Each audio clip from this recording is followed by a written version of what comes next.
In 1848, John Jacob Astor died as the wealthiest man in America. His fortune stood at approximately $20 million. Adjusted for inflation and economic growth, that sum represented perhaps $500 billion in modern purchasing power. By 1959, his great-great-grandson, Vincent Astor, gave away the entire family fortune through philanthropic foundations. The dynasty lasted 111 years. The spending never stopped. The Astors built what many historians consider the greatest real estate empire in American history. They owned more of Manhattan than any family before or since. They constructed the legendary Waldorf Astoria Hotel. They ruled New York society with absolute authority through the Gilded Age. But every generation spent more than the last. Hotels were built that lost money. Mansions were constructed that cost fortunes to heat. Divorces split inheritances. Family feuds destroyed value. Philanthropy dispersed what remained. The pattern emerged clearly across 5 generations. John Jacob Astor, the first, made $20 million through ruthless efficiency in fur trading and real estate speculation. His son William reportedly doubled the fortune to $50 million through careful management of Manhattan properties. His grandson allegedly doubled it again to $100 million by the 1890s. Then the catastrophic spending began. Caroline Schermerhorn Astor spent millions on social balls. John Jacob Astor IV built hotels that bankrupted neighbors and commissioned mansions costing millions. Vincent Astor sold approximately half the empire and gave away much of the rest. Brooke Astor donated an estimated $200 million to New York institutions. The money that took a century to build disappeared in 50 years. What remains today tells the story of dissolution. Astor Place subway station features a beaver carved in tile, commemorating the fur trade that founded the fortune. Temple Emmanuel Synagogue stands where the family's grandest mansion once dominated Fifth Avenue. The New York Public Library bears their name on buildings they funded. But there is no Astor fortune. There is no dynasty. The family that once owned more of New York than any entity except the city itself owns almost nothing. If you are fascinated by how even the greatest fortunes can be spent into nothing, subscribe to this channel. Leave a comment telling me which dynasty's collapse we should investigate next. Now, let us discover how America's richest families spent themselves into obscurity across 5 generations of increasing extravagance. Chapter 1. The Fur Trader's Fortune. In 1783, a 20-year-old German immigrant named Johann Jakob Astor arrived in Baltimore Harbor with 7 wooden flutes and approximately $25. In 1848, he died as John Jacob Astor, the richest man in America. The transformation required 65 years of ruthless business practices and an almost pathological refusal to spend money on anything that did not generate additional profit. He was born on July 17, 1763, in Waldorf, a small village near Heidelberg, in what was then the Holy Roman Empire. His father operated a butcher shop. The family possessed no wealth, no connections, no prospects. Young Johann Jakob worked in his father's shop until age 16, when he left for London to join his brother in the musical instrument trade. He spent 4 years learning English and the fundamentals of commerce in his brother's business, Astor and Broadwood. In late 1783, with the American Revolutionary War newly concluded by the Treaty of Paris, Johann Jakob purchased the cheapest passage available on a ship bound for the new United States. The vessel became trapped in ice near Baltimore for approximately 2 months. What might have seemed misfortune proved extraordinarily lucky. During the enforced delay, he met a German fellow passenger who had experienced trading furs with indigenous peoples in the frontier territories. The man explained the economics. Furs purchased from Native Americans for a few dollars worth of trade goods could be sold in New York or Europe for markups of 600 to 800%. Astor absorbed this lesson completely. Upon finally reaching New York in the spring of 1784, he found work with a Quaker fur dealer named Robert Bown. He spent 2 years learning every detail of the trade, which furs commanded the highest prices, which traders were reliable, which Native American nations controlled, which territories, which European markets paid premiums. By 1786, he had saved enough to begin trading on his own account. The business model was brutally simple and extraordinarily profitable. Astor, or his agents, would travel to frontier posts and Native American villages with trade goods, blankets, firearms, alcohol, tools. They would exchange these goods for beaver pelts, otter skins, and other furs. The furs would be transported to New York, processed, and sold to European markets, where they fetched enormous markups. A beaver pelt that cost perhaps $3 in trade goods might sell for $25 or more in London or Paris. Astor proved brilliantly ruthless. He undercut competitors by accepting lower margins initially to drive them out of business, then raised prices once he controlled routes. He cultivated political connections to secure favorable trading licenses and territorial access. He exploited indigenous peoples with alcohol and debt to secure furs at minimal cost. By 1800, he had accumulated approximately $250,000, already a considerable fortune. In 1808, Astor founded the American Fur Company with the explicit goal of monopolizing the North American fur trade. He secured government backing from President Thomas Jefferson and used political influence to block British and French competitors. The War of 1812, which devastated many American businesses, enriched Astor further. He reportedly smuggled goods to both sides, profited from war contracts, and purchased government bonds at deep discounts that would later pay full value. But even as the fur business made him wealthy, Astor recognized its limitations. Fur-bearing animals were being hunted toward extinction in many regions. European fashion might shift away from fur. The business could not compound indefinitely. He needed something that would appreciate automatically without depletion. He needed land. Starting in the late 1790s, Astor began purchasing Manhattan real estate systematically. The island was still largely farmland, north of what is now Houston Street. Astor bought parcels of undeveloped land, particularly in areas he believed the city would eventually reach as it expanded northward. He purchased the plot that would become Times Square. He bought vast tracts in what would become Greenwich Village. He acquired farmland that would eventually form Midtown Manhattan. His strategy was revolutionary for its time. Astor almost never sold land. Instead, he leased it on long-term contracts, typically 99 years. Tenants would build structures on his land at their own expense. When the lease expired, the buildings would revert to Astor ownership automatically. He collected rent for nearly a century, then gained the buildings without having paid for their construction. As New York grew from a city of 60,000 in 1800 to over 300,000 by the 1840s, Astor's land appreciated spectacularly. He remained, however, legendarily cheap in personal habits. Multiple contemporary accounts describe his appalling table manners. Guests reported that he would wipe his hands and mouth on their sleeves during dinners. He dressed plainly and lived in a house that, while comfortable, was not palatial. Nearly every dollar he made was reinvested in land or fur trade expansion. The philosophy was absolute: accumulate, never display. By the 1840s, Astor's fortune was estimated at between $10 and $20 million.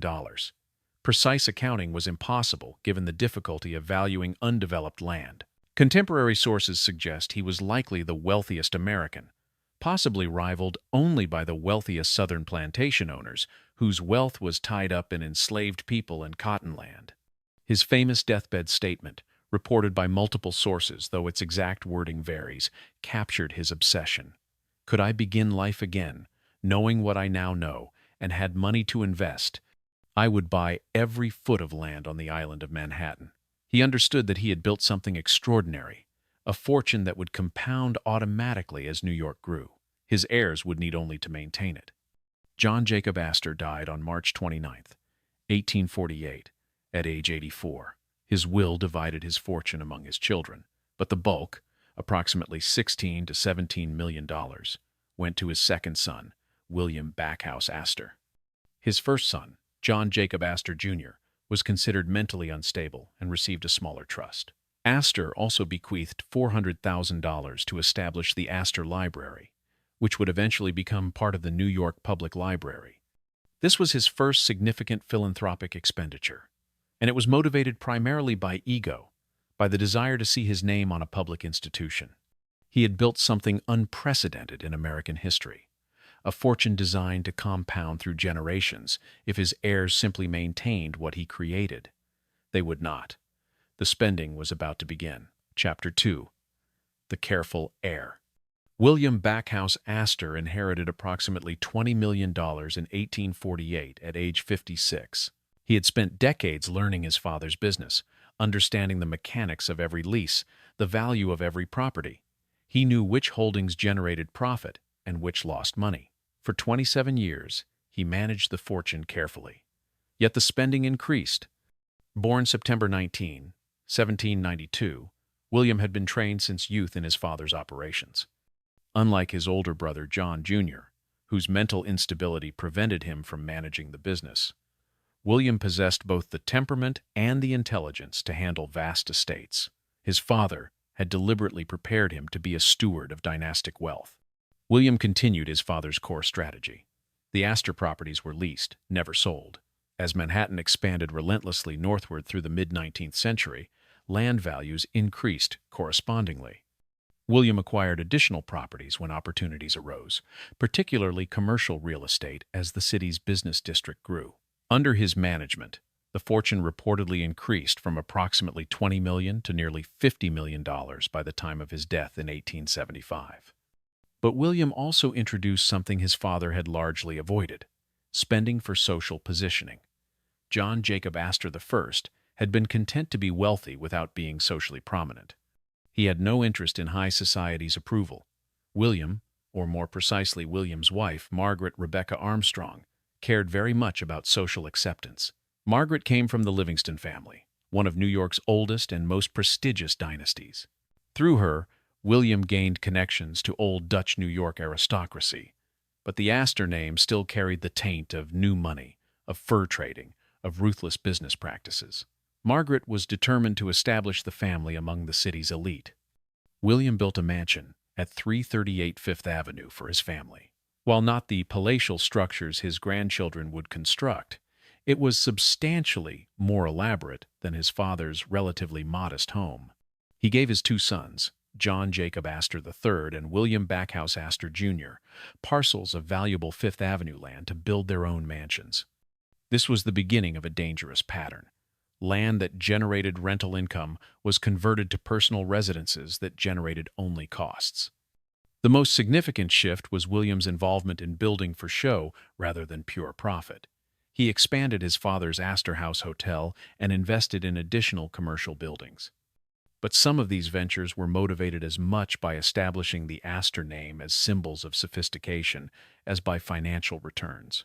William also faced the public relations problem that would plague his descendants. The family was known as slum landlords. The Astor properties included numerous tenement buildings in what were becoming Manhattan's poorest neighborhoods.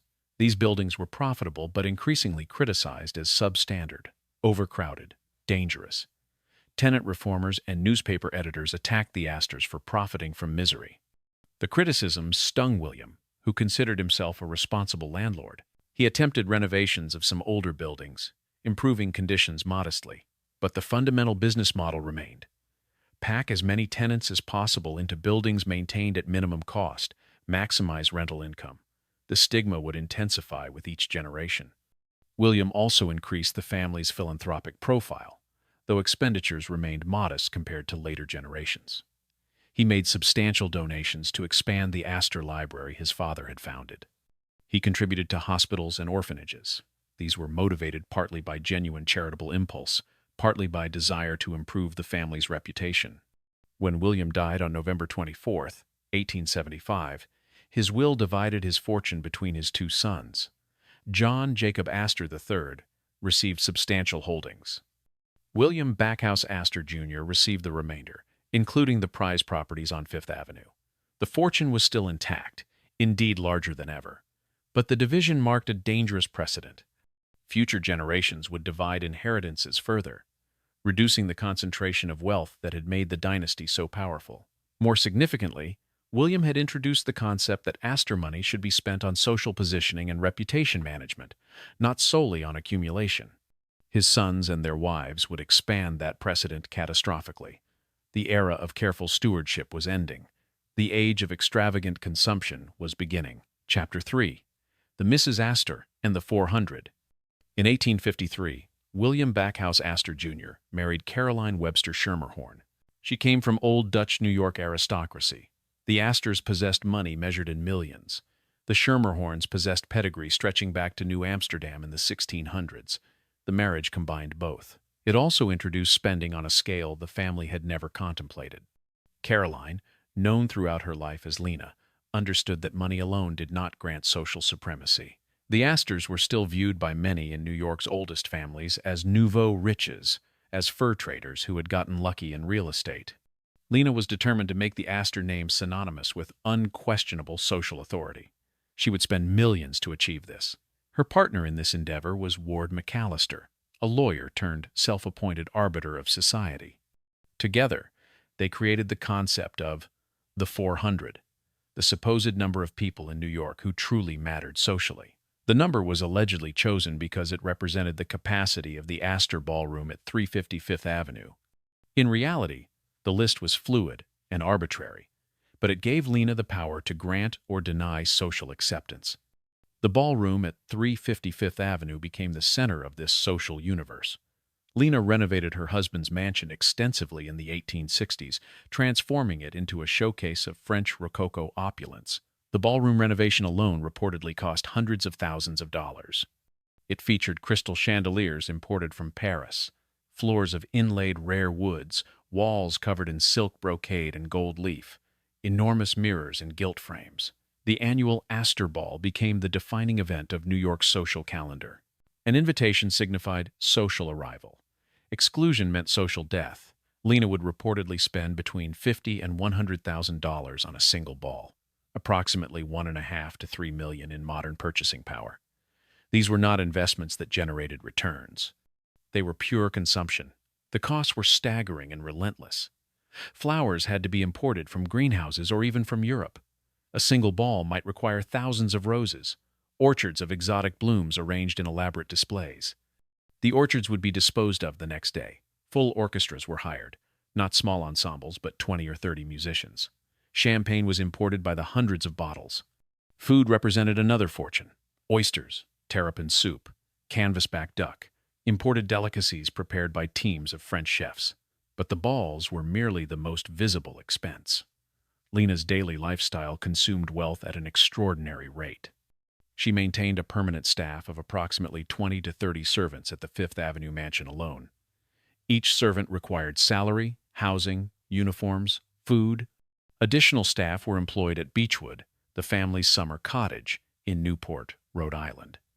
The Newport estate required another full complement of servants, gardeners, stable hands. Lena's wardrobe represented yet another continuous expense. She traveled to Paris multiple times yearly to purchase haute couture from the leading fashion houses. A single dress might cost thousands of dollars. She required dozens of new dresses each season. She could not be seen in the same ensemble twice at major social events. Her jewelry collection became legendary.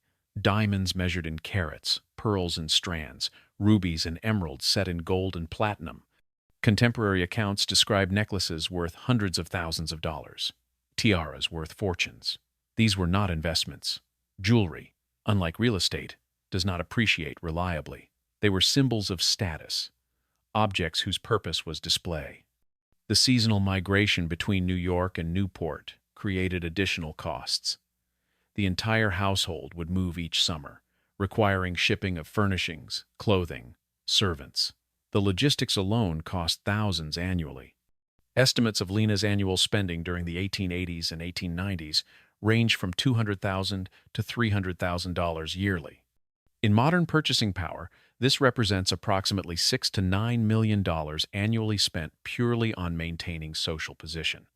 None of this generated income. All of it drained the fortune her father-in-law had carefully accumulated. William Backhouse Astor Jr., her husband, was largely absent from this social performance. He maintained a mistress and pursued his own interests, apparently content to let Lena control the social sphere while he collected rents and managed properties. He paid the bills without complaint. The Astor fortune was still growing from real estate appreciation, but wealth that might have compounded was instead consumed by balls and gowns and jewels. Lena and William's children absorbed lessons from this lifestyle. Their son, John Jacob Astor IV, watched his mother spend millions to maintain social dominance. He would later expand this pattern, building hotels and mansions as monuments to Astor preeminence. The concept that wealth existed to be displayed rather than to compound had become family doctrine. William Backhouse Astor Jr. died in 1892.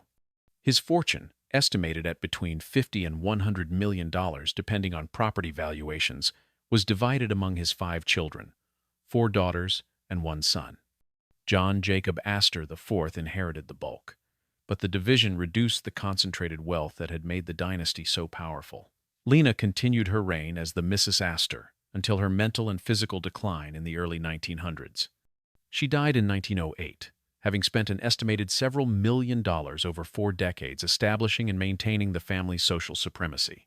The Astor name was now unquestionably supreme in New York society.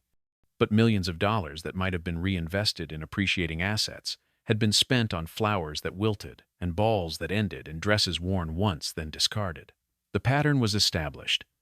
Astor wealth existed to prove Astor superiority. John Jacob Astor IV would build on this foundation, constructing monuments in steel and stone that would dwarf even his mother's extravagance. Chapter 4. The Hotel Builder's Extravagance. John Jacob Astor IV wanted to prove that American materials and craftsmanship could match European luxury. He built the Astoria Hotel for approximately $1.5 million. He built the Street Regis for $5.5 million. He commissioned mansions, financed a yacht that could seat 60 in its dining room, and funded inventions and military units.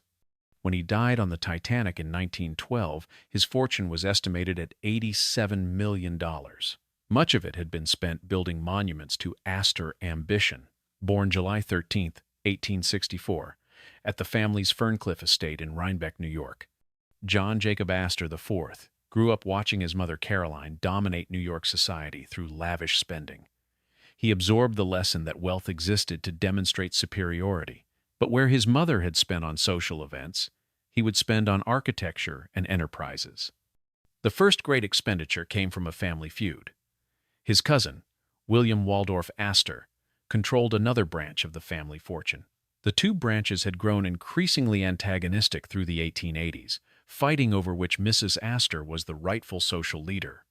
In 1890, William Waldorf's father died, and William inherited vast properties, including the family mansion at 338 Fifth Avenue, directly next door to Caroline Astor's residence at 350.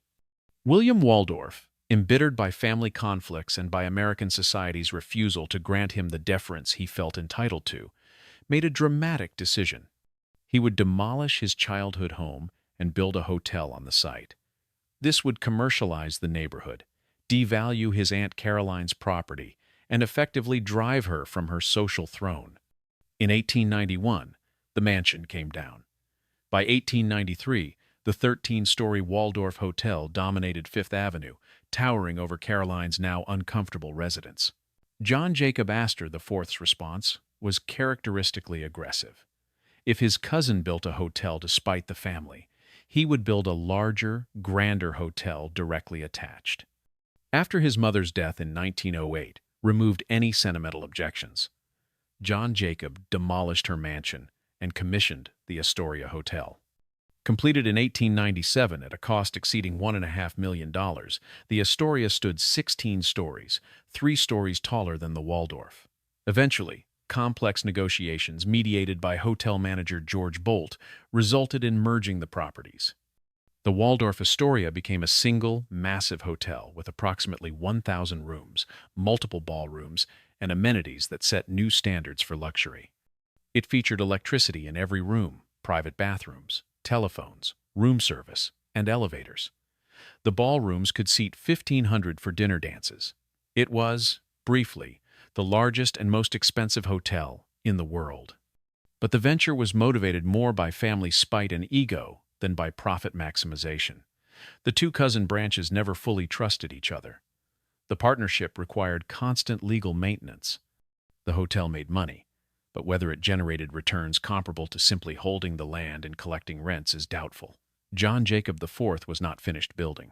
In 1904, he opened the Street Regis Hotel at 5th Avenue and 55th Street.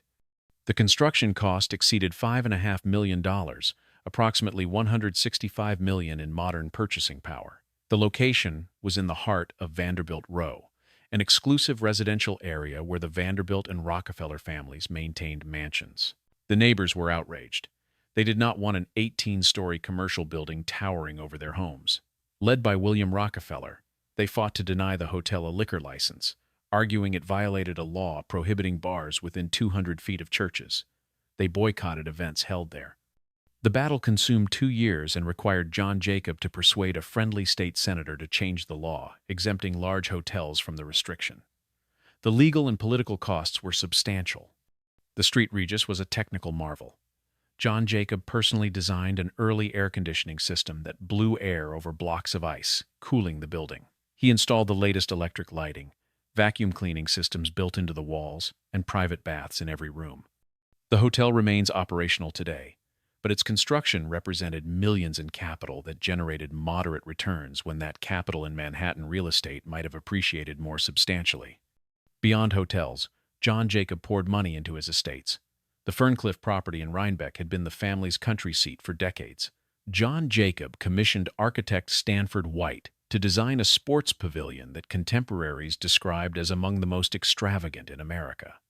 The facility, nicknamed Astor Courts, reportedly housed the first residential indoor swimming pool in the United States, an indoor tennis court vaulted with expensive Guastavino tile, 2 squash courts, a bowling alley, a shooting range, and guest bedrooms.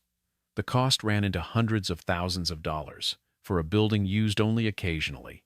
After his mother's death, John Jacob undertook extensive renovations at 840 to 841 Fifth Avenue, the massive double mansion she had shared with him and his family. He spent approximately $1 million converting it from a double residence into a single palatial home.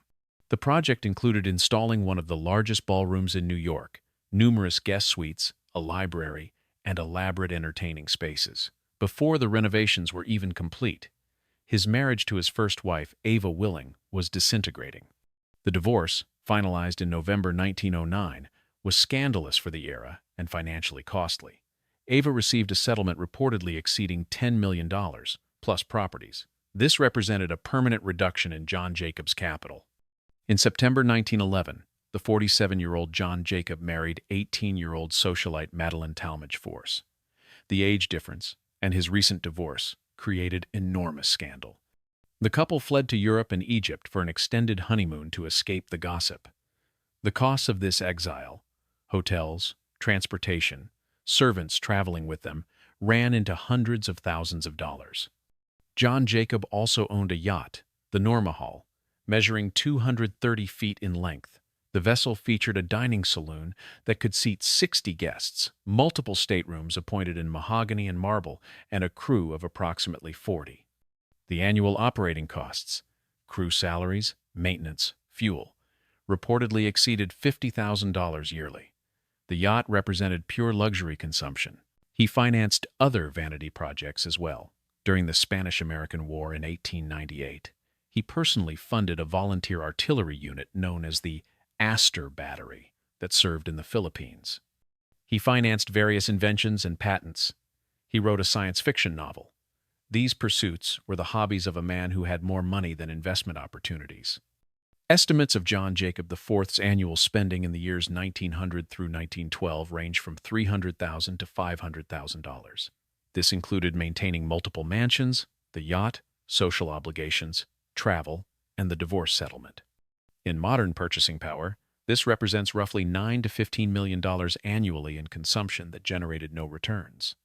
When the Titanic struck an iceberg on April 14, 1912, John Jacob Astor IV was traveling first class with his pregnant young wife, her maid, her nurse, his valet, and their Airedale Terrier. He perished when the ship sank early on April 15th. His body was recovered days later with a gold pocket watch engraved with his initials, which would later sell at auction for over $1 million as memorabilia. His will divided his estate, valued at approximately $87 million.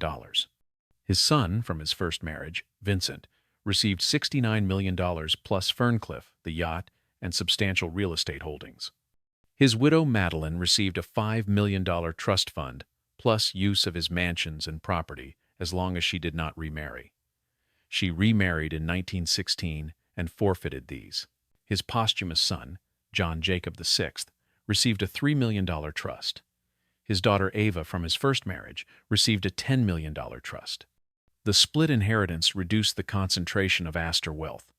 But more significantly, John Jacob IV had established a pattern of building monuments that drained resources.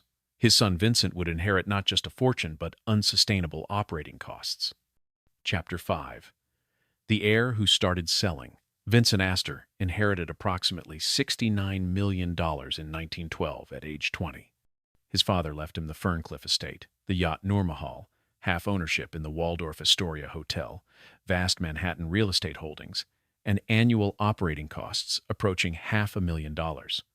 Within 15 years, Vincent began selling the empire his great-great-grandfather had built. Born November 15, 1891, William Vincent Astor was the only son of John Jacob Astor IV and Ava Willing. He was attending Harvard University when news arrived that his father had perished on the Titanic. He immediately dropped out to assume control of the family business at age 20. He was suddenly among the wealthiest young men in the world. He was also responsible for assets he barely understood. The operating costs were crushing.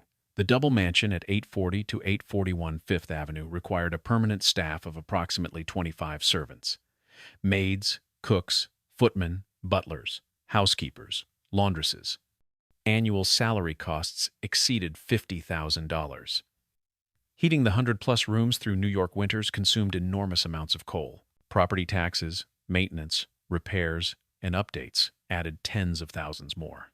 The building cost approximately $75,000 yearly simply to occupy, over $2 million in modern dollars, while generating no income. Ferncliff, the family's country estate, presented similar problems. The mansion, the Stanford White Sports Pavilion, the grounds, the stables all required full-time staff and continuous maintenance. The yacht needed a crew of 40-plus. Annual maintenance, docking fees, fuel, insurance. Estimates suggest these properties cost an additional $100,000 to $200,000 annually in operating expenses. Then there was the public relations disaster. Vincent had inherited his great-great-grandfather's vast tenement holdings. As progressive reformers increasingly focused on housing conditions in New York's poorest neighborhoods, the Astor name became synonymous with slum landlord. Journalists and social reformers published exposés about Astor-owned buildings. Overcrowded, poorly maintained, dangerous, but profitable. Vincent was reportedly horrified to learn the source of much of his income. He married Helen Dinsmore Huntington in April 1914. During the wedding ceremony, Vincent contracted mumps, which rendered him sterile. The illness would prove historically significant. With no possibility of children, no heir to continue the dynasty, Vincent had little motivation to preserve the family fortune for future generations. Through the 1920s, Vincent began reconsidering his inheritance. The economics of holding undeveloped or underdeveloped Manhattan land when values were soaring seemed illogical. The land could be sold for enormous sums and the capital reinvested in diversified securities that generated income without requiring management. Meanwhile, the mansions and yacht consumed wealth while providing marginal utility. In 1926, Vincent made a decision that would have been unthinkable to his great-great-grandfather. He sold his father's Fifth Avenue mansion rather than continue maintaining it. The property was purchased by developers who demolished the palatial structure. On the site, the Congregation Emmanuel built Temple Emmanuel, one of the largest synagogues in the world. Before the demolition, Vincent auctioned the mansion's contents, generating hundreds of thousands of dollars. He kept only one item, his father's bedroom, which he had removed and reinstalled in a smaller townhouse he purchased at 130 East 80th Street. The decision was partly economic, partly symbolic. Vincent preferred his country estates to the formal Fifth Avenue palace. The annual costs of maintaining the mansion exceeded the utility he derived from it. The sale transformed an expense into capital. But this was only the beginning. Through the late 1920s and 1930s, Vincent sold approximately half of the Astor real estate empire. Properties that his great-great-grandfather and grandfather had held for decades that generated reliable rental income were liquidated. Vincent converted the capital into stocks, bonds, and other investments that seemed more modern, more manageable, more aligned with his values. In 1929, the original Waldorf Astoria Hotel was demolished to make way for the Empire State Building. A new Waldorf Astoria was built further uptown in 1931. Vincent sold his stake shortly afterward. ending the family's involvement in the hotel that had represented John Jacob IV's greatest architectural achievement. The stock market crash of 1929 and the subsequent Great Depression hurt Vincent's investments but did not devastate them. His diversification into bonds and varied stocks provided some protection. More significantly, the Depression made maintaining luxury properties even more difficult to justify morally and economically. Servants were expensive, tenants in expensive properties scarce, operating costs inescapable. Vincent's social conscience grew through the 1930s. He funded low-income housing projects attempting to rehabilitate the slum landlord image. He built playgrounds in poor neighborhoods. He donated to hospitals and educational institutions. In 1948, he formalized this commitment by establishing the Vincent Astor Foundation for the alleviation of human misery, primarily in New York City. The foundation represented a fundamental shift in family philosophy. Rather than accumulating and preserving capital for future generations, Vincent was converting capital into philanthropic gifts. The foundation would give away income generated by its endowment, but it also gave away portions of the endowment itself over time. This was intentional dispersal of the family fortune. Vincent's personal life contributed to the dissolution as well. His marriage to Helen effectively ended in the late 1920s, though they did not divorce until 1940. Helen was, according to later published diaries of their friend Glenway Westcott, a lesbian who maintained the marriage for social convenience. The divorce settlement further reduced Vincent's capital. Immediately after divorcing Helen, Vincent married Mary Benedict Minnie Cushing, who had been his mistress for years. This marriage proved happier, but also expensive. Minnie had sophisticated tastes and enjoyed entertaining, traveling, and maintaining an elaborate lifestyle. By the 1950s, Vincent had sold approximately half the real estate empire he had inherited, established a foundation that was giving away millions, gone through 2 expensive divorces, and funded various philanthropic and social projects. The Astor fortune was substantially diminished, but still considerable, likely in the range of $60 to $70 million. But Vincent's most consequential decision would be his final one. In 1953, at age 62, he divorced Minnie and married for a 3rd time. His new wife was Brooke Russell, a sophisticated 49-year-old who had been married 3 times previously. The marriage lasted only 5 years before Vincent died in 1959. He left his entire fortune to Brooke, along with control of the Vincent Astor Foundation. She would give almost all of it away. Vincent Astor had begun the final liquidation of the dynasty. His great-great-grandfather's principle, never sell land, had been abandoned. The physical monuments had been demolished or sold. The fortune had been divided and diminished. What remained would be dispersed by a woman who was not even an Astor by blood. Chapter 6. The Mansion's Fall. In 1926, the Astor Mansion, at 840 to 841 Fifth Avenue, was demolished. In 1929, the Waldorf Astoria Hotel was destroyed. The monuments the family had built at a cost of millions were torn down within 3 years of each other. The land had become worth more than the buildings that stood upon it. The years following the First World War brought fundamental changes to New York City and to the economics of maintaining Gilded Age estates. Fifth Avenue was transforming from a residential corridor for the ultra-wealthy into a commercial thoroughfare.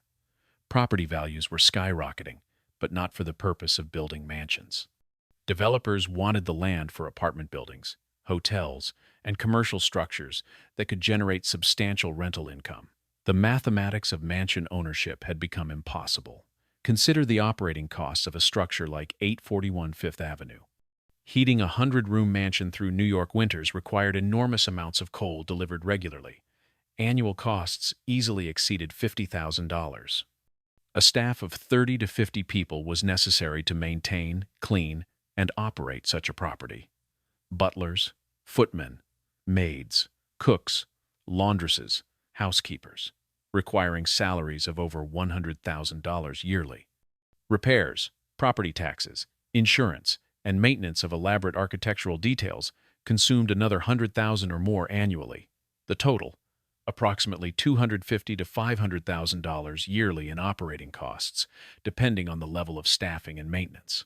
In modern purchasing power, this represents roughly $7 to $15 million annually simply to occupy a building. For a family to sustain this, They needed enormous liquid income, or willingness to spend down capital. The introduction of federal income tax in 1913 made the situation worse. Wealthy families could no longer shelter unlimited income. They could not write off the costs of personal residences as business expenses. High progressive tax rates meant that generating the after-tax income necessary to maintain these estates required even larger pre-tax earnings. For Vincent Astor and families like his, the calculation was stark. The mansion was costing him perhaps $300,000 yearly to maintain. If he sold the property, he might receive $3 million or more. Invested conservatively at 5%, that $3 million would generate $150,000 in annual income, more than offsetting half the maintenance costs, while eliminating the burden entirely. The decision to sell and demolish 841 Fifth Avenue in 1926 represented economic logic. The building was torn down, its elaborate interiors auctioned off piece by piece. Carved mantels, crystal chandeliers, silk wall coverings, marble columns, everything was sold. Contemporary photographs show the destruction: walls torn open, ornate rooms exposed to the sky, wrecking equipment pulling down what had taken years to build. Temple Emmanuel purchased the site and constructed one of the world's largest synagogues. The building remains today, a monument to a different purpose than displaying Astor wealth. The pattern repeated across Fifth Avenue. In 1926, Cornelius Vanderbilt II's mansion at the corner of 57th Street and Fifth Avenue was sold and demolished. This had been perhaps the largest single-family home in New York City, the embodiment of Gilded Age excess. The site became Bergdorf Goodman Department Store. The mansion was simply worth more demolished than standing. William Waldorf Astor's Waldorf Hotel and John Jacob Astor, the Fourth's Astoria Hotel, merged as the Waldorf Astoria, faced the same fate. The site at 34th Street and Fifth Avenue had become extraordinarily valuable.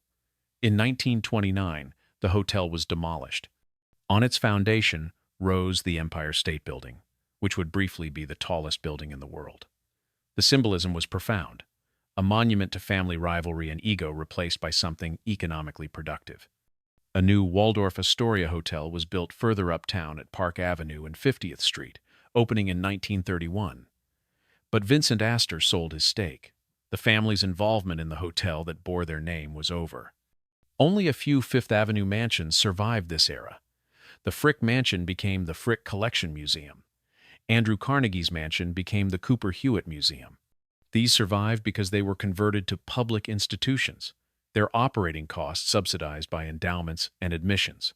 Private families could not maintain them. In Newport, Rhode Island, where the Astors and Vanderbilts had built their summer cottages, similar economics prevailed. Beechwood, the Astor estate, passed through family hands but was eventually sold. The Vanderbilts, the Breakers, survived only by becoming a museum operated by the Preservation Society of Newport County. The operating costs, heating, maintenance, staffing for tourism, are subsidized by ticket sales and donations. No private family could afford to simply live there. What this meant for the Astor dynasty was the literal destruction of its physical symbols within one generation. The mansions built to prove Astor permanence and superiority were rubble within 30 to 50 years of their construction. The hotels were demolished or sold. The family retreated to more modest estates, still luxurious by any standard, but not the palatial structures that had defined Gilded Age excess. Vincent kept Ferncliff, the country estate in Rhinebeck, but scaled back operations there. He sold or gifted other properties. The yacht was eventually disposed of. The pattern was clear. The dynasty was contracting both physically and financially. By 1930, the visible symbols of Astor wealth had largely vanished from Manhattan. Street names remained: Astor Place, Astor Row. The Astor Library Building, later part of the New York Public Library, bore their name, but the mansions were gone. The hotels were demolished or sold. The land the family had once dominated was built over with structures serving other purposes. The building's demolition represented more than architectural loss. It symbolized the impossibility of maintaining Gilded Age dynasties in a modern economy. The costs were unsustainable. The tax structure punished concentrated wealth. The changing social environment made obscene displays of luxury politically and morally uncomfortable. And succeeding generations simply had different values. They wanted smaller, manageable homes, not palaces requiring armies of servants. The Astor fortune was being deliberately dismantled, piece by piece. The buildings were gone. The fortune would follow. Chapter 7. Brooke Astor's Inheritance. Brooke Russell married Vincent Astor in 1953. He was 62 years old, reportedly difficult, alcoholic, and in possession of a substantially diminished fortune. The marriage lasted 5 miserable years. When Vincent died in 1959, Brooke inherited approximately $67 million and control of the Vincent Astor Foundation. She would spend the next 40 years giving almost all of it away. Brooke Russell was born March 30th, 1902, in Portsmouth, New Hampshire. She had been married 3 times before meeting Vincent, to John Dryden Cooser, a wealthy heir, to Charles Henry Marshall, a financier, to Buddy Marshall, Charles's son from a previous marriage. Each marriage had ended in divorce. By the time she met Vincent in 1952, she was a sophisticated woman of 50 with extensive experience in high society. Vincent was immediately smitten. He divorced his second wife, Minnie Cushing, and married Brooke in October 1953. Contemporary accounts suggest the marriage was profoundly unhappy. Vincent drank heavily, smoked incessantly, and maintained a domineering personality. Brooke reportedly endured the marriage for the inheritance she anticipated. Vincent died on February 3, 1959. His will left his entire remaining fortune, approximately $67 million, equivalent to roughly $720 million in modern dollars, to Brooke. He also made her president of the Vincent Astor Foundation, which he had established in 1948. The foundation's stated mission was the alleviation of human misery, with a particular focus on New York City institutions. Brooke took this mandate seriously, perhaps more seriously than Vincent had anticipated. For the next 40 years, she transformed herself from a wealthy socialite into one of New York's most prominent philanthropists. She also spent the foundation's capital at a rate that would ensure its eventual dissolution. Her approach was highly personal and visible. Brooke did not simply write checks from a distance. She visited the projects she funded, wearing her signature Chanel suits and fur coats to tour housing projects in Harlem, homeless shelters in the Bronx, schools in poor neighborhoods. She wanted to see where the money went, to understand its impact. This hands-on philanthropy made her a beloved figure in New York, particularly among the institutions she supported. The major beneficiaries of Brooke's giving included institutions that still bear the Astor name. The New York Public Library received tens of millions of dollars for renovations, acquisitions, and programs. The Metropolitan Museum of Art received millions for exhibitions and capital improvements. The Bronx Zoo benefited from Astor Foundation support.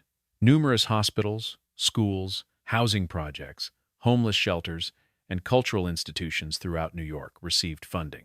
Estimates suggest that between 1959 and 1997, Brooke Astor and the Vincent Astor Foundation dispersed over $200 million to New York institutions. Some of this came from foundation income. The endowment generated returns that could be given away annually. But substantial portions came from spending down the principal itself. This was not preserving capital for future generations. This was intentionally liquidating the Astor fortune for philanthropic purposes. Brooke maintained that this was exactly what Vincent had wanted. His will had emphasized alleviating misery, not preserving dynastic wealth. Brooke's personal lifestyle remained lavish, but it was funded by the foundation and her inheritance, not by generating new wealth. She maintained a Park Avenue apartment, a country estate called Holly Hill in Westchester County, and another estate called Cove End in Maine. She entertained frequently and expensively, hosting parties that brought together New York's social, cultural, and political elite. Her wardrobe remained haute couture, but all of this consumption was drawing down finite capital. By the early 2000s, when Brooke was in her late 90s, the Vincent Astor Foundation's capital had been substantially depleted. In 2003, the foundation's trustees voted to dissolve it entirely and distribute the remaining assets to other New York charitable organizations. The decision was partly motivated by Brooke's age and declining health. She had Alzheimer's disease and could no longer manage the foundation actively. But it also reflected the reality that the capital had been intentionally spent down over 4 decades. The dissolution of the Vincent Astor Foundation marked the effective end of the Astor fortune as an ongoing entity. What remained was Brooke's personal wealth, still substantial but a fraction of what Vincent had left her. Estimates in the early 2000s suggested her personal estate might be worth $50 to $100 million, though precise accounting was difficult. Brooke's philanthropy had made the Astor name permanently associated with New York's great cultural institutions. The New York Public Library's main branch features Astor Hall. The Metropolitan Museum displays Astor gifts. Schools and hospitals bear plaques acknowledging Astor Foundation support. But these were monuments bought with dispersed capital. The fortune that had funded them was gone. More troublingly, Brooke's final years would be marked by scandal involving her son, Anthony Devereaux Marshall. Brooke's only child from her second marriage was not an Astor by blood. But as Brooke's mental faculties declined in her final years, he would position himself to inherit what remained, and to steal much of it. Chapter 8. The Final Scandal. In 2006, Brooke Astor's grandson Philip Marshall sued his father Anthony Devereaux Marshall for elder abuse, theft, and fraud. The trial exposed how the last remnants of the Astor fortune were being stolen by Brooke's own son as she suffered from advanced Alzheimer's disease. Anthony Devereaux Marshall was born in 1924, the son of Brooke Russell and her second husband Charles Henry Marshall. He was not an Astor by blood. His connection to the family came through his mother's third marriage to Vincent Astor. Vincent had famously told young Anthony, "One day, none of this will be yours." Brooke herself had nicknamed her son Tony the Terror and reportedly had a difficult relationship with him throughout his life. When Vincent died in 1959, he left everything to Brooke, not to Anthony. Brooke subsequently spent 4 decades giving away the Astor fortune through the Vincent Astor Foundation. She made clear through her actions and statements that she intended the money to benefit New York institutions, not to create an inheritance for her son. Anthony watched his mother give away tens of millions while he received relatively modest gifts. As Brooke aged into her 90s, her mental condition declined. Alzheimer's disease progressively robbed her of memory and judgment. By the early 2000s, she required full-time care and was largely unable to manage her own affairs.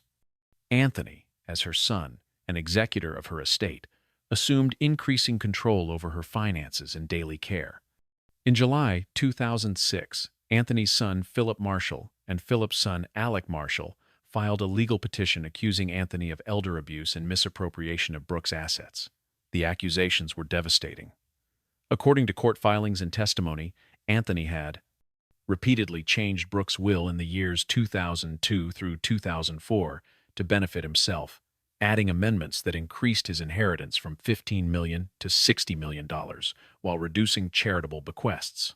Sold valuable artwork from Brooke's collection, including a child Hassam painting valued at over $10 million, keeping much of the proceeds or using them for personal expenses rather than Brooke's benefit. Purchased a yacht for $920,000 using Brooke's money. Reduced Brooke's level of care to save money for the inheritance, including cutting staff, reducing medical services, and allowing her living conditions to deteriorate. Given expensive gifts to his third wife, Charlene Marshall, using Brooke's funds. The trial, which began in 2009, became a tabloid sensation. The details were shocking. Testimony described Brooke in her final years sleeping on urine-soaked sheets because Anthony had reduced nursing staff to save money. Her favorite dog had died without her being told. She was denied basic medical care and comfort in an apparent effort to preserve assets for Anthony's inheritance. Anthony's wife, Charlene, became a particular focus. Nicknamed Miss Piggy in court testimony, she was accused of encouraging Anthony's theft and personally benefiting from Brooke's exploitation. Witnesses described Charlene receiving jewelry, furs, and other expensive items purchased with Brooke's money. On October 8, 2009, a New York jury convicted Anthony Marshall of 14 counts of grand larceny, scheming to defraud, and other charges related to stealing from his mother. The verdict was seen as a victory for elder abuse prosecution. In December 2009, at age 85, Anthony was sentenced to 1 to 3 years in prison. He served only approximately 2 months before being granted medical parole due to his advanced age and health problems. But his reputation was destroyed. The conviction stood. In a final act of bitterness, Anthony's will, executed after his conviction, cut his sons Philip and Alec completely out of any inheritance. The remaining Astor money, what little had not been given away by Brooke or stolen by Anthony, was left to Charlene and Anthony's stepchildren. None of Anthony's blood relatives received anything. Anthony Marshall died in November 2014 at age 90, his name synonymous with elder abuse and greed. Brooke Astor had died in 2007 at age 105, her final years marked by suffering and exploitation by her own son. The final accounting of the Astor fortune was grim. Vincent Astor had left approximately $67 million to Brooke in 1959.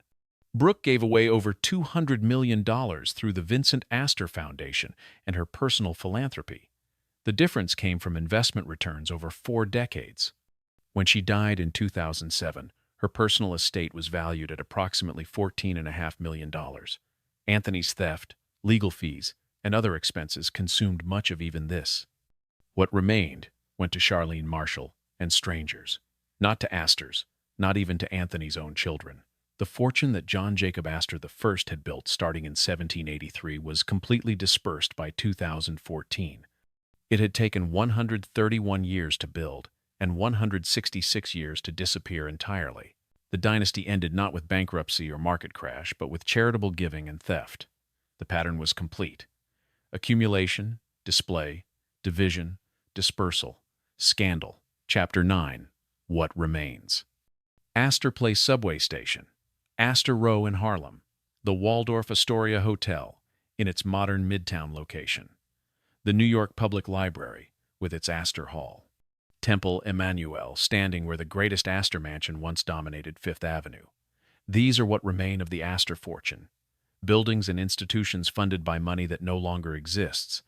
The physical legacy of the Astor dynasty is embedded throughout New York City, but it is a legacy of dispersion rather than concentration. The subway station at Astor Place features decorative tiles showing beavers gnawing on trees, commemorating the fur trade that founded John Jacob Astor, the first's fortune. Passengers rush past daily, most unaware of the symbolism. Street names preserve the family's memory. Astor Place in Greenwich Village marks land the family once owned. Astor Row, a block of beautiful townhouses in Harlem between 130th and 131st Streets on the west side of Fifth Avenue, was developed on Astor land. But the family no longer owns these properties. The names remain.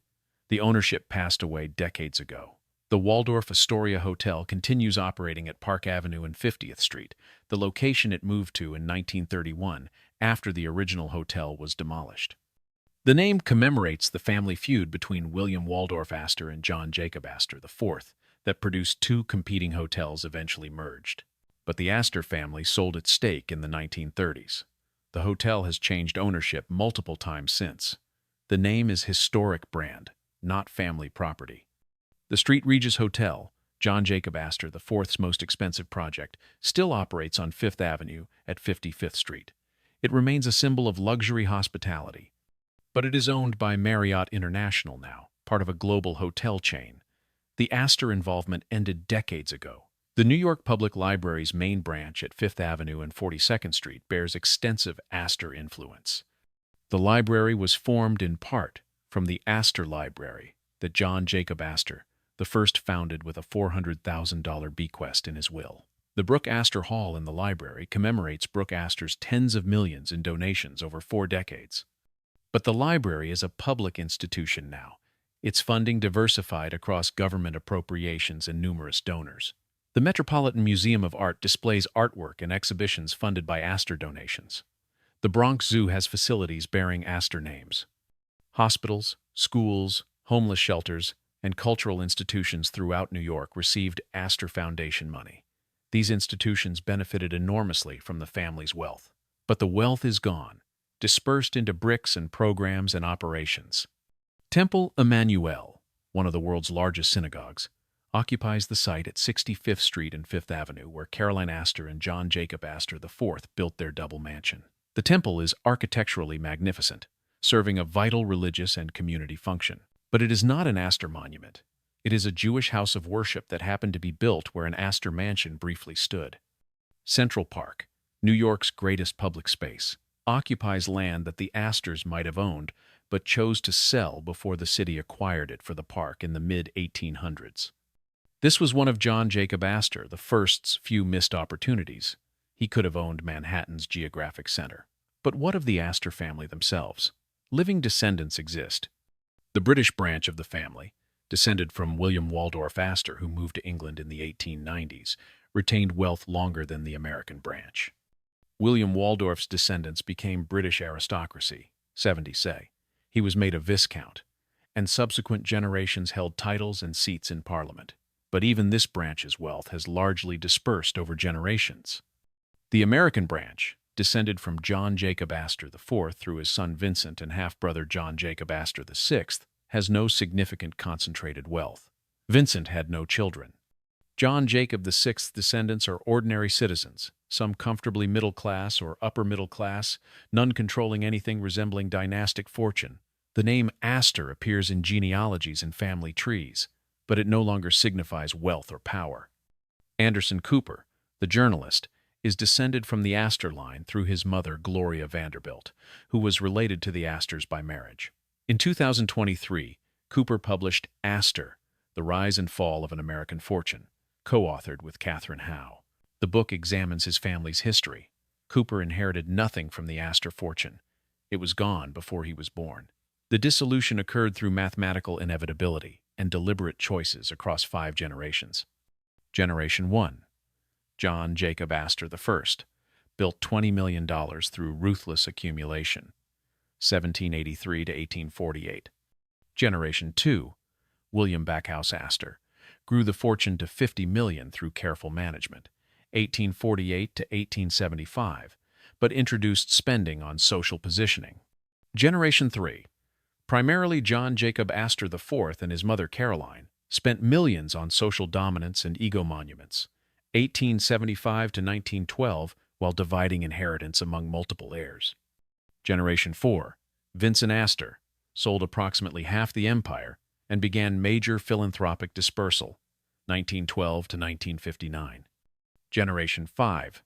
Brooke Astor, gave away over $200 million, 1959 to 2007, intentionally liquidating what remained. Generation 6.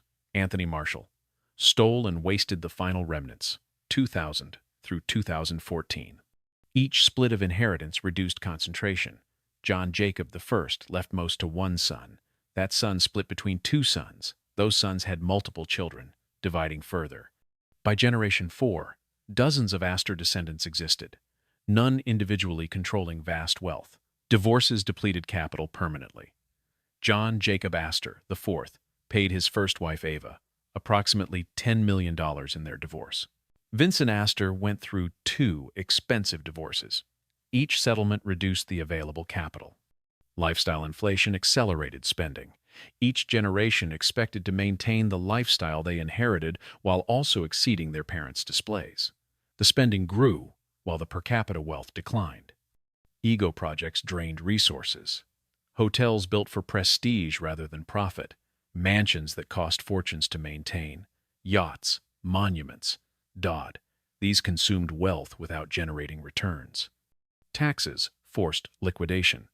After income tax arrived in 1913 and estate taxes followed, maintaining vast estates became economically impossible. The government claimed substantial portions with each generational transfer. Economic changes made preservation strategies obsolete. John Jacob I's model of holding land and leasing it worked in early 19th century Manhattan. By the mid-20th century, that strategy made less sense as property values made selling more profitable than leasing. Philanthropy dispersed capital permanently. Giving away income is sustainable if the capital remains. Giving away capital itself, as Brooke Astor did extensively, ensures eventual depletion. This was intentional, even noble, but dynasty ending. Scandal and theft destroyed what remained. Anthony Marshall's conviction for elder abuse and grand larceny was merely the final act of a long dissolution. What the Astors ultimately teach is the fundamental impermanence of wealth. John Jacob Astor I built something he intended to last forever, a fortune that would compound through generations. His great-great-grandson Vincent had no children and saw no reason to preserve it. Brooke Astor gave it away to institutions that would serve millions. Anthony Marshall stole the scraps. Today, the Astor fortune exists only as historical fact and institutional legacy. The buildings are demolished or sold. The land is owned by others.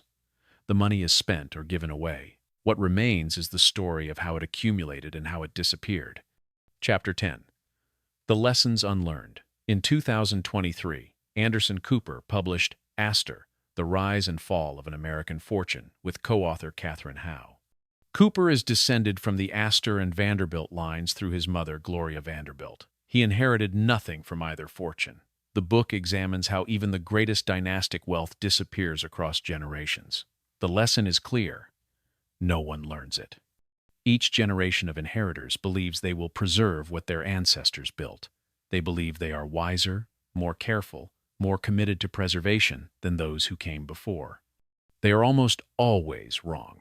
The pattern repeats across families, across centuries, across cultures. Wealth concentrates dramatically in one generation, then disperses across multiple subsequent generations until it vanishes entirely. The Astor pattern is not unique. It is typical. The Vanderbilt fortune provides perhaps the most famous parallel. Cornelius Vanderbilt, the Commodore, died in 1877, worth approximately $100 million, making him potentially wealthier than John Jacob Astor I when adjusted for economic growth. The Commodore built his wealth through steamships and railroads with the same ruthless efficiency Astor had shown in furs and real estate. But the Commodore's descendants spent with abandon. Cornelius Vanderbilt II built a Fifth Avenue mansion that was demolished within 50 years. Alva Vanderbilt's famous costume ball in 1883 reportedly cost over $250,000 for a single night. The family built summer cottages in Newport, the Breakers, Marble House, others, that cost millions and required fortunes to maintain. By 1973, when 120 descendants of the Commodore gathered for a family reunion, reportedly not one was a millionaire. Gloria Vanderbilt, Anderson Cooper's mother, inherited only approximately $200 million, substantial wealth certainly, but a fraction of 1% of what the Commodore had built. Cooper himself has stated publicly that he expects to inherit little, as his mother plans to give most of her wealth to charity. The mathematics of dynastic dispersal is brutal and consistent. Assume a fortune of $100 million and 4 children in the second generation. If divided equally, each receives $25 million.